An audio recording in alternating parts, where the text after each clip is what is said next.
বড় বড় পিস। এটা আজকে আমরা রান্না করব, দেখেন।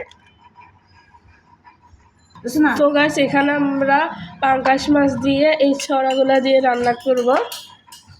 সো গাইস এখানে আমরা ছড়াগুলো ছিলে নিচ্ছি।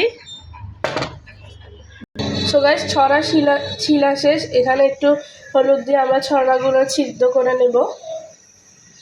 সো গাইস এখানে হচ্ছে গিয়ে আমরা মাছগুলো ভেজে রেখে দিয়েছি। তো গাইস এখানে হচ্ছে গিয়ে পেঁয়াজ, রসুন, আদা, তারপর হচ্ছে গিয়ে কাঁচামরিচ বাটা আর টমেটো বাটা একটু দিয়ে দিয়েছি। দেখুন, যেহেতু এটা পাঙ্গাস মাছ তাহলে আদা বাটা দিতেই হবে। তো গাইস এটা একটু কষিয়ে নেব। সো গাইস এখানে হচ্ছে গিয়ে আমরা লবণ দিয়ে দিচ্ছি। তারপর আমরা হলুদের গুঁড়ি দিয়ে দিচ্ছি 1 চামচ। তো গাইস তারপর আমরা জিরার গুঁড়ি 1 চামচ দিয়ে দেবো। তো গাইস তারপর হচ্ছে মরিচের গুঁড়ি দিয়ে দিলাম। তো গাইস এখন পানি দিয়ে দিব একটু। সো গাইস এখানে আমরা ভাপিয়ে রাখা ছড়া দিয়ে দিচ্ছি আর আলু।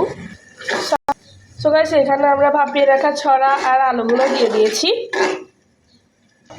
সো গাইস এখানে ছড়াগুলোতে একটু ঝোল দিয়ে দিয়েছি। এগুলো কষানো হয়ে গেলে মাছ দিয়ে দিব। সো গাইস এখন আমরা মাছগুলো দিয়ে দিব।